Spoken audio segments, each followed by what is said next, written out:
Ciao amici di Strano Amore Siciliano, siamo sempre nella rubrica dei cuori solitari e questa sera abbiamo un'altra ragazza che si chiama Maria, ha sempre 18 anni e cerca la sua anima gemella.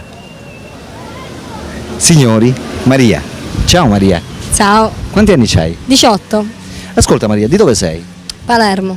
Come mai oggi ti trovavi a Mondello? Per divertirmi. Con gli amici? Sì. Allora ascolta, tu cerchi il tuo ragazzo ideale? Diciamo di sì. Fino ad oggi non l'hai trovato? No. Allora, che cosa vorresti trovare in un ragazzo? La gentilezza, la complicità, tante cose. L'aspetto fisico ti interessa? Sì.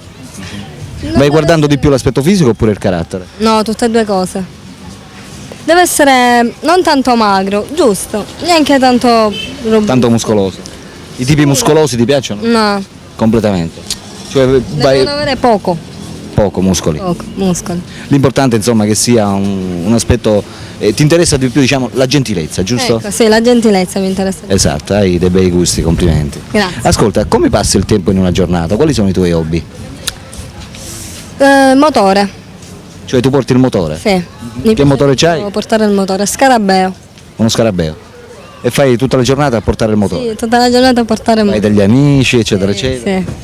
E poi oltre a questo, non so, ti piace ascoltare la musica? Sì, mi piace ascoltare la musica. Che tipo di musica ascolti? Discoteca, Ti piace la discoteca? Solo la discoteca oppure qualche altra? in particolare la discoteca. Tu vai in discoteca pure? No, non ci vado. Non ci vai mai? No. Però ti piace ascoltare la musica?